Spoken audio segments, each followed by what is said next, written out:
마태복음 11장 28절에서 30절까지 말씀입니다.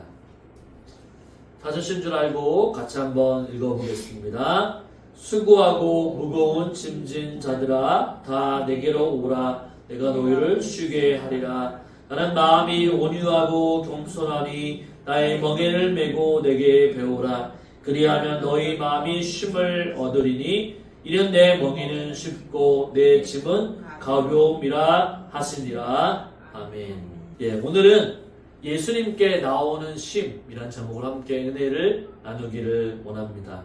여러분, 우리 모두는요, 삶에서 쉼을 찾고 또 쉬기를 원하죠. 쉼을 찾고 싶어 합니다. 그렇지 않으신가요? 조금만 피곤하면 오늘 좀 쉬고 싶어 하죠.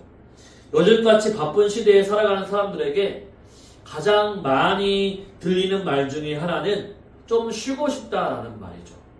너무 일에 집중하다 보니까 육체적으로 스트레스도 많이 받고 힘들기 때문에 좀 쉬고 싶다라고 하는 말을 자주 합니다. 매일 아침 출근길에는 지하철 안에서 육체적으로 피곤해서 매일 졸고 있는 사람들도 있고요.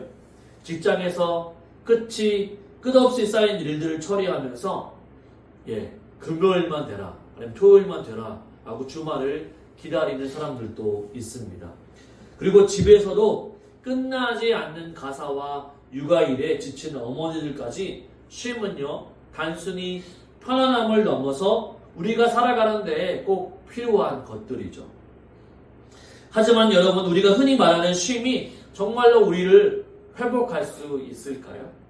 누군가 피곤해서 일단 여행을 한번 떠나봐야 되겠다라고 여행을 떠나기도 하고, 또한 좋아하는 취미를 갖고 또한 스트레스를 풀기도 합니다. 이런 방법들이 물론 어느 정도는 쉼을 인생에서 줄 수가 있을 것입니다.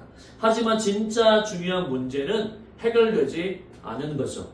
여행에서 다시 돌아와서 일상으로 돌아오게 되면, 또 취미를 끝나고 다시 돌아오게 되면 현실의 무거운 짐이 우리를 기다리고 있는 것이죠.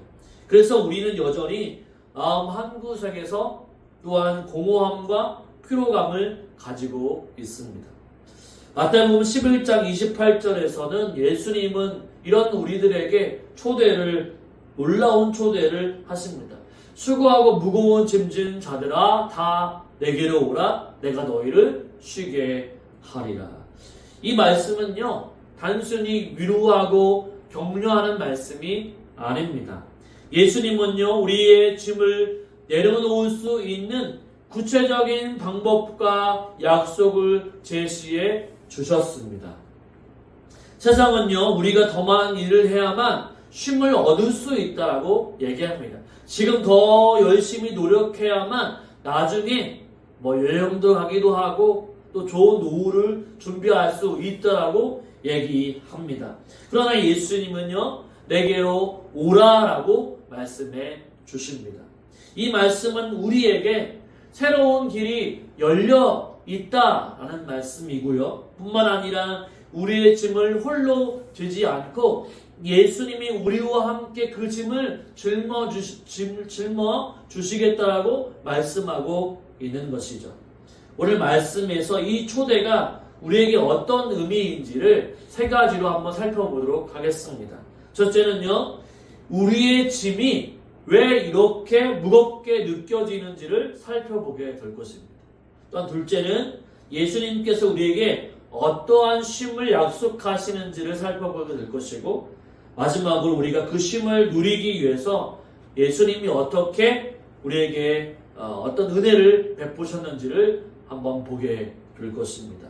여러분, 오늘 이 말씀을 통해서 예수님의 초대를 마음에 받아들이고 그분 안에서 새로운 안식과 회복을 누리시기를 주님의 이름으로 축원을 드립니다. 첫째로, 우리의 짐은 삶을 무겁게 한다라고 하는 거죠. 우리 먼저 28절 말씀을 한번 읽어보도록 하겠습니다. 28절 같이 있습니다. 수고하고 무거운 짐진 자들아 다 내게로 오라. 내가 너희를 쉬게 하리라. 아멘. 우리의 삶은 보이지 않는 짐으로 가득 차여 있습니다. 학생들은 어떤 점을 지고 있나요? 성적과 진로의 문제로 고민하고 있죠. 직장인들은요, 끝없는 업무와 성과의 압박에서 지치게 됩니다. 부모님들은 자녀를 위해서 내가 어떻게 하면 더 잘 가르치고 뒷바라지를 잘할 수 있을까? 또한 고민을 반복하죠. 우리 어르신들은 건강과 외로움의 무게를 가지며 감당하면서 하루를 살아갑니다. 이러한 무거운 짐들은 보이지는 않지만 우리의 몸과 마음을 무겁게 짓누르고 삶의 기쁨을 앗아가 버리죠. 그러나 이 짐의 정체를 이해하려고 하면 바로 예수님 당시의 문화적인 배경과 바로 예수님이 말씀하시는 짐이 원래 의미가 무엇인지를 살펴보아야 합니다. 예수님께서는요, 수고하고 무거운 짐진 자들아 다 내게로 오라라고 말씀하셨을 때 이 짐은 단지 육체적인 필요를 말하는 것이 아니었습니다. 당시 유대인들은요, 하나님의 사랑을 얻기 위해서 바로 율법과 전통을 철저히 지켜야 한다라고 배웠습니다. 이 율법에서는요, 수백 개가 넘는 바로 세세한 규칙들이 있었던 거죠. 하나님께서 말씀해 주시는 율법도 있는데 그 율법을 지키기 위해서 유대인들은 더 많은 규율들을 마련해 주었던 것입니다. 그래서 종교 지도자들은 그것을 더 까다롭게 만들어서 사람들에게 큰 부담을 짊어지게 만들었던 거죠. 예를 들면 이런 것이죠. 안식일에는 몇 걸음 이상 걸어서는 안 되고 또한 특정한 일을 해도 죄가 난다라고 가르쳤습니다. 거룩한 안식일에는 일을 하면 되지 않았기 때문에 이스라엘 백성들은, 유대인들은 몇 걸음을 이상 걸어가면 그것을 일로 보았다라고 하는 거죠. 그것을 철저히 지켰습니다. 또한 구덩이에 빠져 있는 소가 있다고 한다면 그것을 건져내어서도 안 됐다라고 하는 거죠. 왜냐하면 그것이 일이었기 때문이죠. 바로 이처럼 유대인들은요, 그렇게 큰 일일이 세부 항목들을 지정해서 바로 믿는 사람들에게 까다롭게 큰 부담을 안겨주었던 것입니다. 그들의 마음 가운데 항상 내가 충분히 잘하고 있나? 내가 죄를 지으면 어떻게 하나라고 하는 그 마음의 부담감이 있었고 그 짐이 있었던 거죠. 마태복음 23장 4절에서는 예수님은 이러한 종교 지도자들에게 이렇게 비판하십니다. 말씀을 보면요, 이렇게 말씀하고 있죠. 또 무거운 짐을 묶고 사람 어깨에 지우되 자기는 이것을 한 손가락으로도 움직이려 하지 아니하며. 일반 사람들에게는요, 무거운 짐을 묶어서 사람들에게 지우는 것처럼 율법들을 세세하게 지키라고 얘기하지만 이 유대인 종교 지도자들은요, 한 번도 한 손가락으로도 움직이려고 하지 않았다라고 하는 거죠. 종교 지도자들은 사람이 율법을 완벽하게 지켜야만 하나님께 나아갈 수 있다라고 얘기합니다.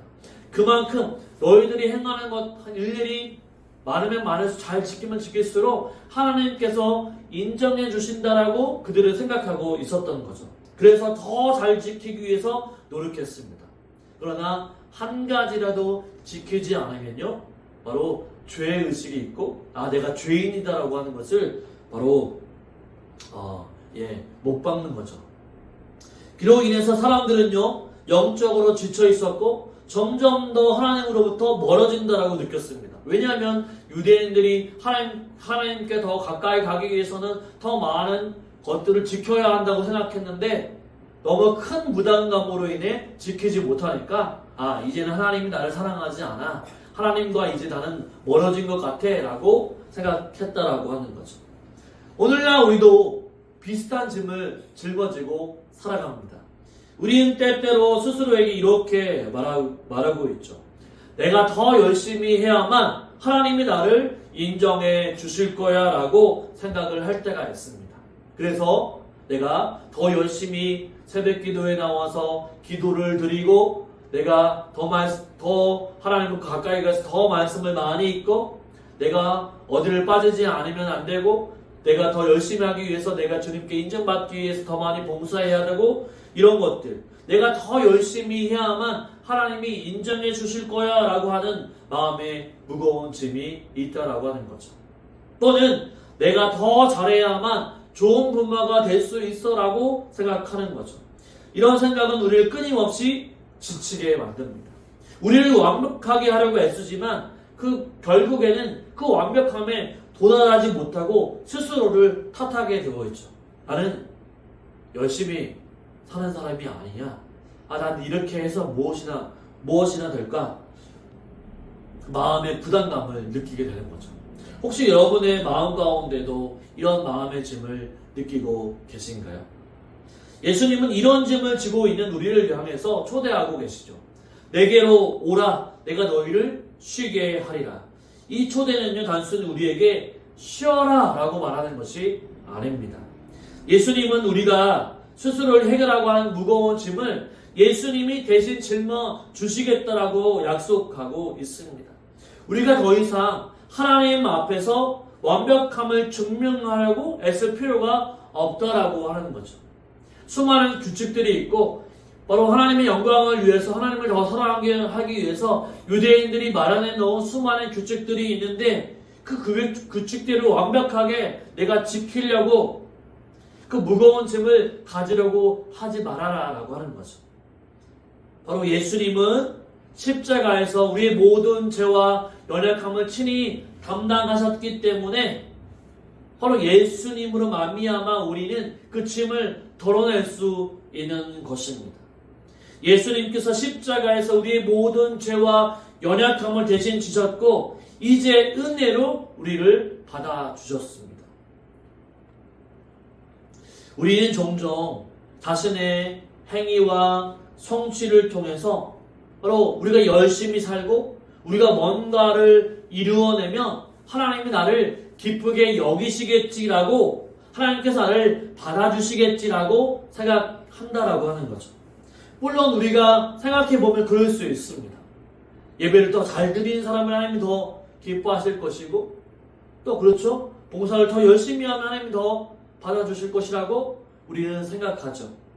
하지만 예수님의 은혜는 무엇이냐면 그런 노력과 상관없이 우리를 있는 모습 그대로 받아들이시는 하나님의 사랑을 드러난다라고 하는 거죠. 예수님께 더 많이 봉사했기 때문에 바로 예수님 우리를 사랑하시는 것이 아니라 그것과는 전혀 상관없이 우리를 십자가의 은혜로 사랑해 주신다라고 하는 것입니다. 이 은혜는 우리가 무엇을 해야만 받을 수 있는 것이 아니라 예수님께서 이미 십자가에서 못 박혀 죽으심으로 말미암아 우리의 공로가 아닌 예수님의 공로로 예수님의 은혜로 바로 우리는 자유함을 누리게 되었다라고 하는 거죠. 예전에는요 예수님이 십자가가 아니었다고 한다면 어떻습니까? 율법을 많이 지키고 잘 지키는 사람이 칭찬을 받고 상급을 받고 하나님을 더 사랑한다 라고 하는 징표였다라고 하는 거죠.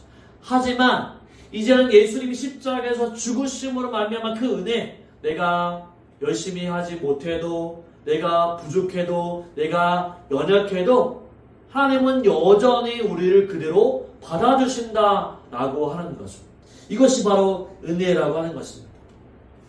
바로 십자가는요 우리의 불완전함을 덮고도 남을 만큼 바로 충분한 하나님의 사랑과 은혜를 보여주고 있는 거죠. 내가 열심히 하지 않아도 하나님은 예수 그리스도를 통하여 그 은혜로 우리를 격려해 주시고 우리를 충분하다라고 말씀해 주시는 거죠. 예수님께서 우리의 죄와 연약함을 짊어지셨기 때문에 우리는 이제 그 짐을 내려놓고 자유와 평안을 누릴 수가 있습니다. 예수님께 나아가는 것은 단지 죄책감을 덜어내는 것이 아니라 바로 우리의 삶의 주권을 그분께 맡기고 하나님 안에서 새로운 정체성을 받아들이는 것을 의미합니다. 예전에는요 예수님을 믿는 것이 아니라 그냥 열심히 하면 하나님이 나를 더 사랑해 주겠지라고 생각했다라고 하는 거죠. 주님 앞에 더 봉사하면 주님이 나를 믿음이 있다 칭찬해 주시겠지라고 생각을 했다라고 하는 것입니다. 하지만 이제 그 모든 것이 아니라, 내 공로가 아니라, 내 책임이 아니라 예수 그리스도로 말미암아 우리는 그분 안에서 안정되고 그분이 나를 인정해 주심으로 말미암아 행위가 아닌 예수님의 사랑으로 인정받고 또한 예수님 앞에 받아들이게 된 것이죠. 우리는 더 이상 세상이 요구하는 완벽한 기준을 따르지 않아도 된다라고 하는 거죠. 예수님 안에서 우리는 이미 하나님으로부터 사랑받는 자녀로서의 가치를 인정받고 있습니다. 내가 무엇을 잘했기 때문에, 하나님 앞에 더 많은 것을 드렸기 때문에, 시간을 더 많이 드렸기 때문에, 봉사를 더 많이 했기 때문에 하나님이 나를 더 많이 사랑하는 것이 아니라, 하나님이 하나밖에 없는 예수 그리스도를 우리에게 보내주심으로 예수님을 믿는 모든 자들에게 동일하게 하나님은 은혜와 사랑을 베풀어 주신다라고 하는 거죠. 그것을 믿기만 하면 우리 인생의 세상에서 받아오는, 세상에서 겪어지는 그 압박, 내가 더 열심히 해야지, 내가 더 열심히 뭔가를 해야지 라고 하는 무거운 짐에서 우리는 자유함을 누릴 수 있는 거죠.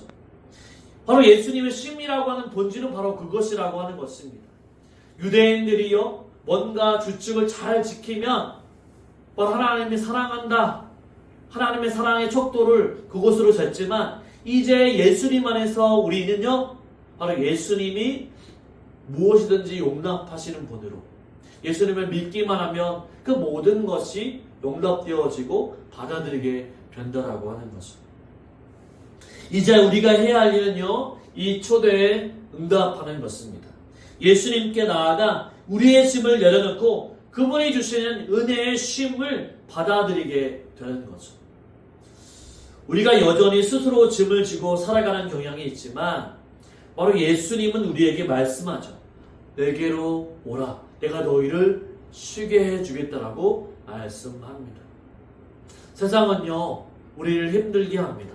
더 열심히 해라, 더 성과를 내라, 더 많이 일해라, 그래 너는 인정받는다 라고, 훌륭한 사람이다 라고 얘기를 합니다만, 그러나 우리가 예수님의 초대에 응답하게 될 때 우리는 예수님 안에서 자유와 평안함을 누리게 되는 거죠.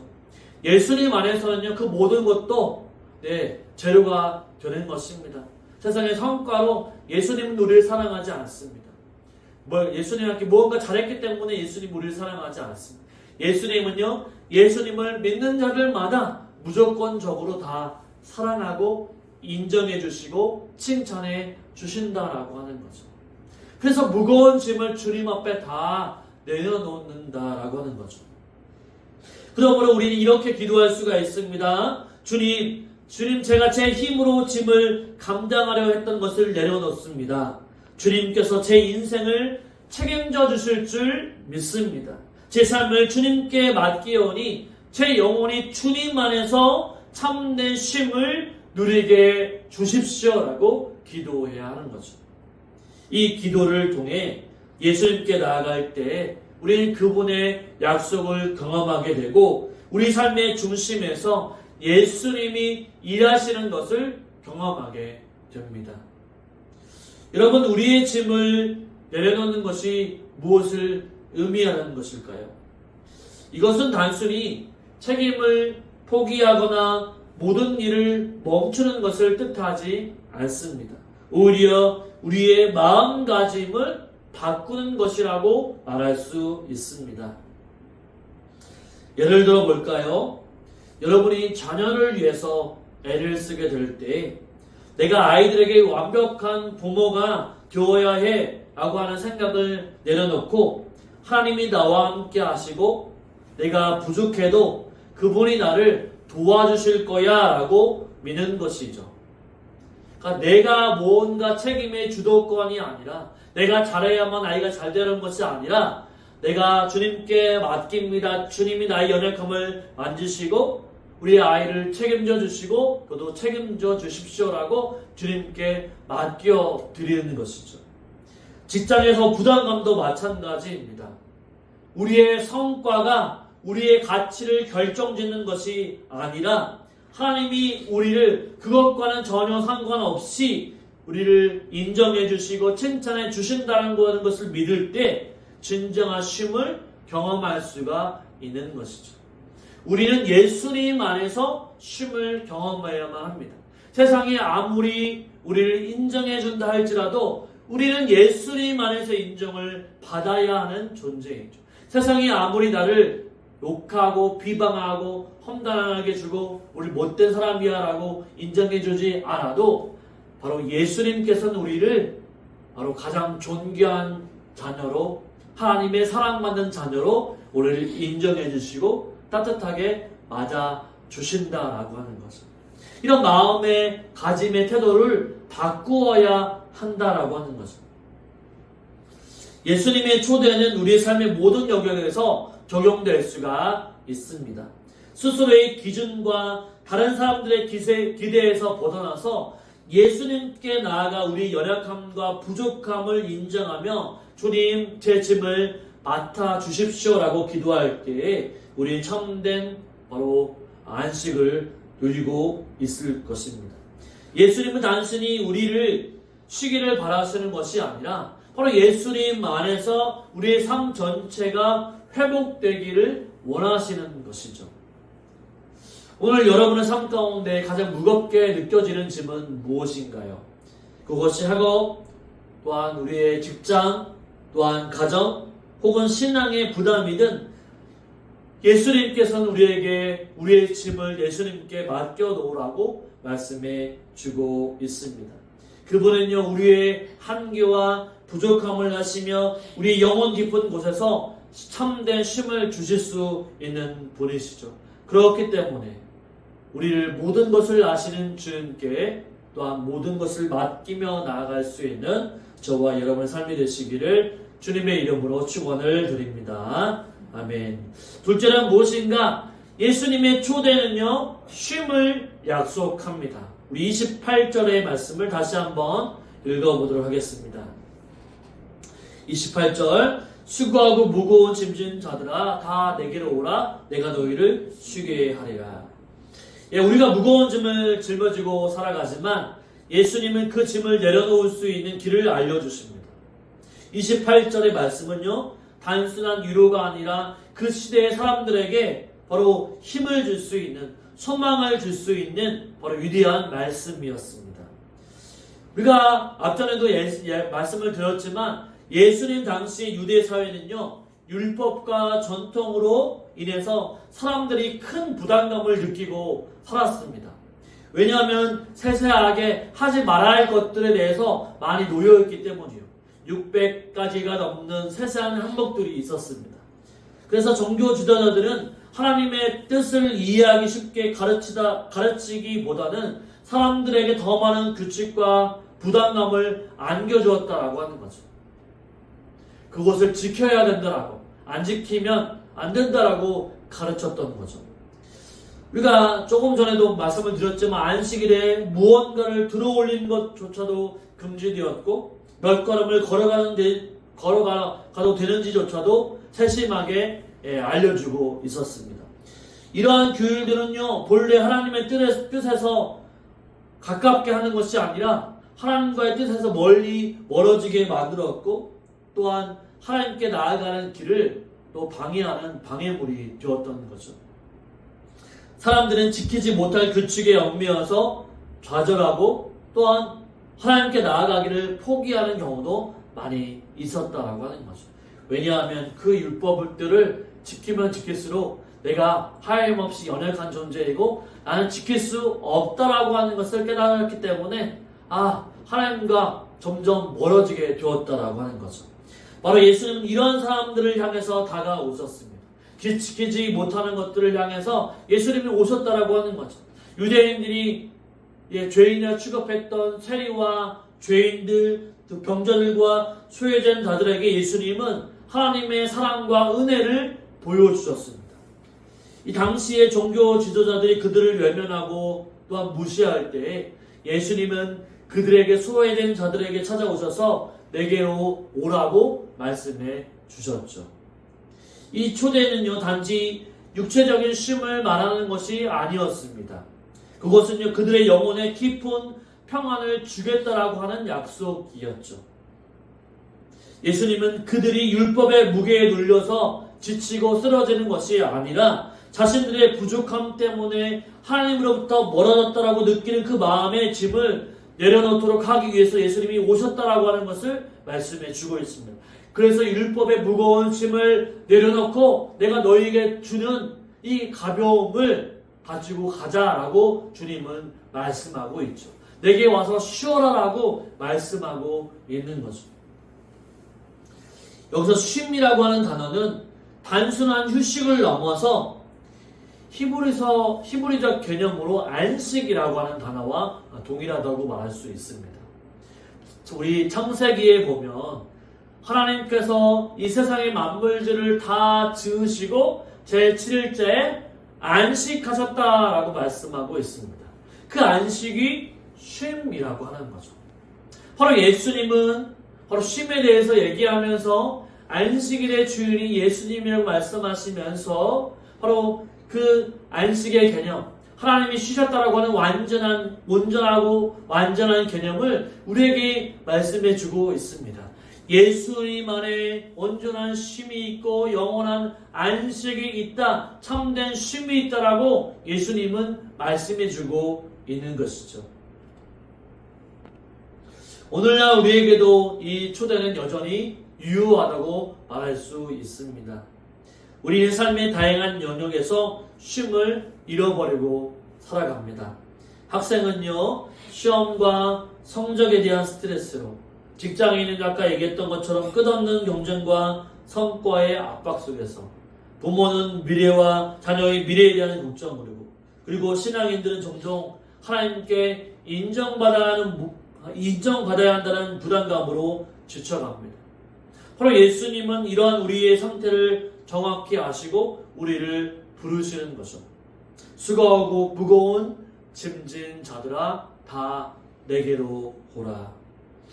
예수님께 나아가는 것들은 무엇을 의미할까요?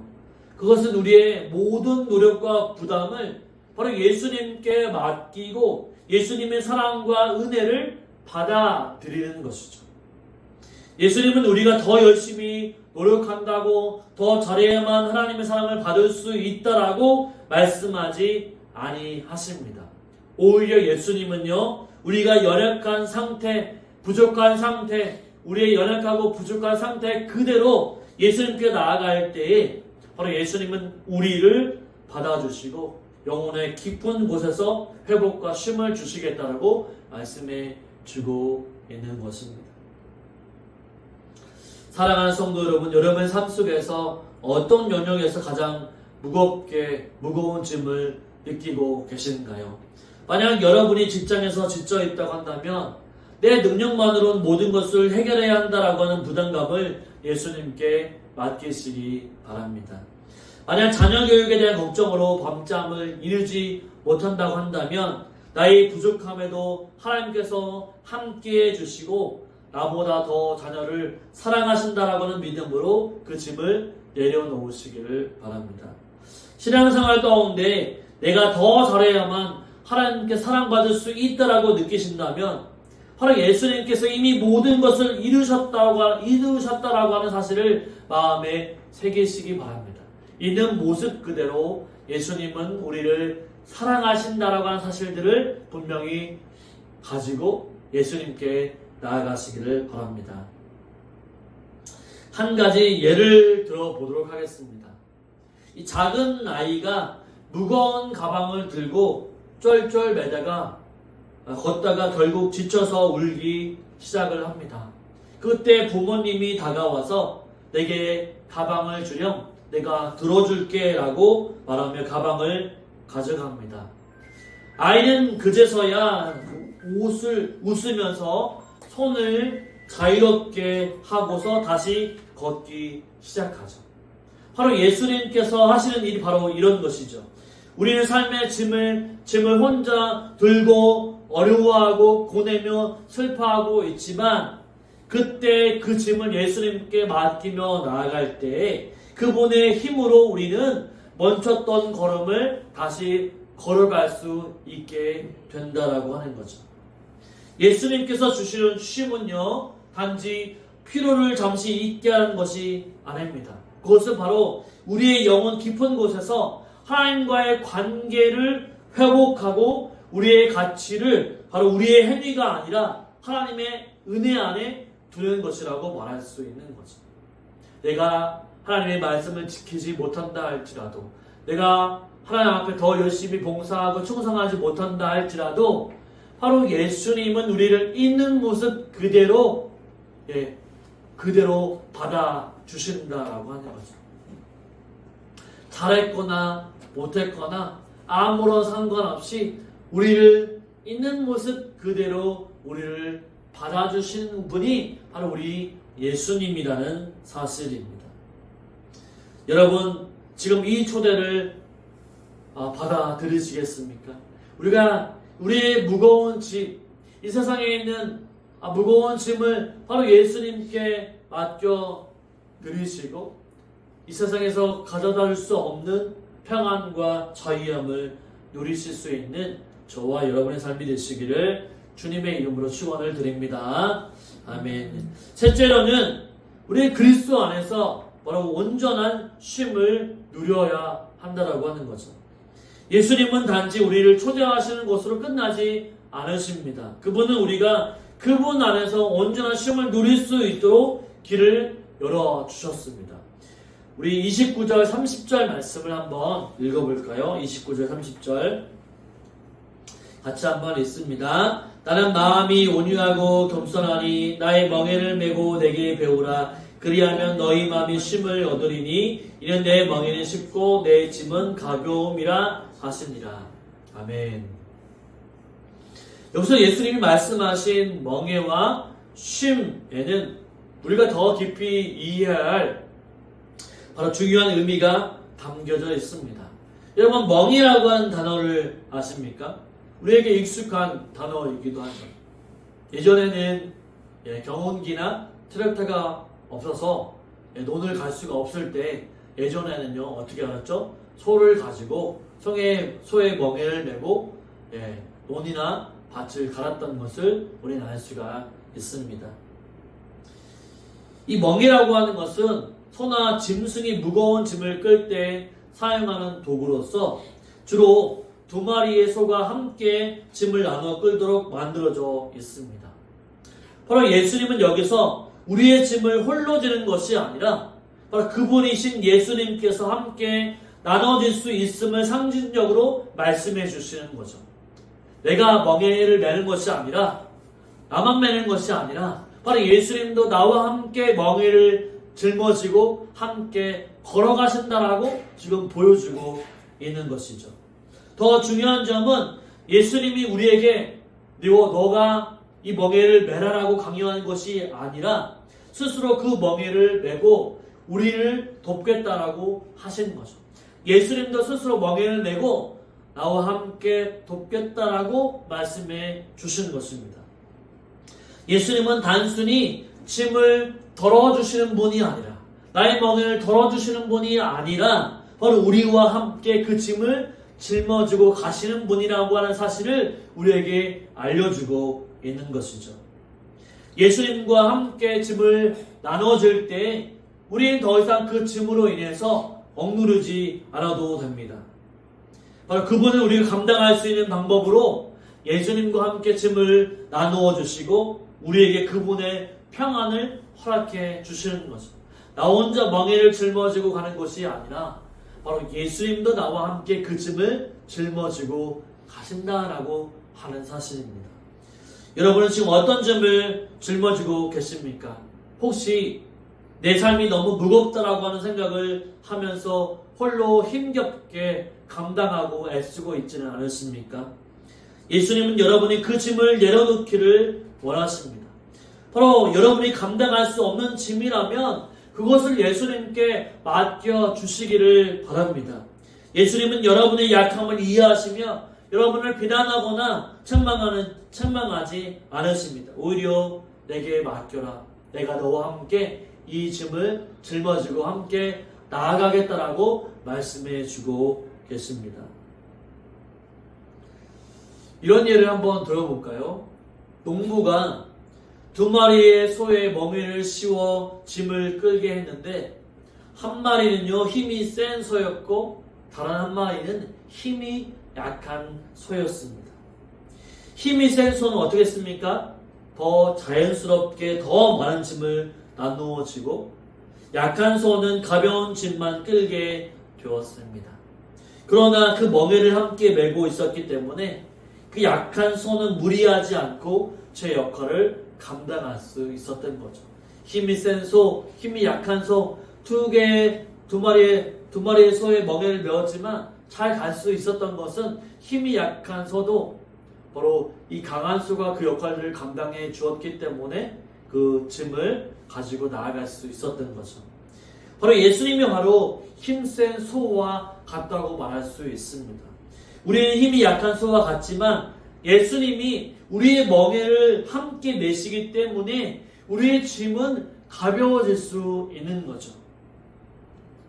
예수님께 나아가는 삶은 바로 우리에게 지속적인 쉼과 평안을 주는 것입니다. 예수님께 짐을 맡겼다라고 하는 것은 우리의 짐을 나 혼자만 지는 것이 아니라 예수님도 우리와 함께 그 짐을 나눠주고 함께 우리와 함께 걸어가신다라고 말씀하고 있는 것이죠. 그래서 우리는 지금 이 순간에도 주님 앞에 내 문제가 이렇습니다. 내 무거운 짐이 이렇습니다. 하나님 이 짐을 주님께 맡겨드립니다. 주님이 나와 함께 주십시오라고 고백할 수 있는 것이죠. 이제 여러분의 짐을 내려놓고 하나님께 나아가시기 바랍니다. 여러분 안에 있는 무거운 짐이 있어요. 그렇죠? 자녀에 대한 믿음의 짐, 또 우리 손주에 대한 믿음의 짐, 우리 삶의 각자의 환경의 짐, 또 질병의 짐, 무거운 짐이 있습니다. 여러분이 혼자 겪는 것이 아닙니다. 주님도 우리와 함께 그 짐을 나눠주고 계심을 기억하시길 바랍니다. 말씀을 마무리하겠습니다. 우리 모두는 삶 속에서 크고 작은 짐을 지고 살아갑니다. 일, 가족, 관계, 그리고 나 자신에게 거는 기대까지. 이런 것들이 때로는 우리를 지치게 하고 또한 눌러버립니다. 하지만 예수님은 내게로 오라, 내가 너희를 쉬게 해주겠다라고 말씀하시죠.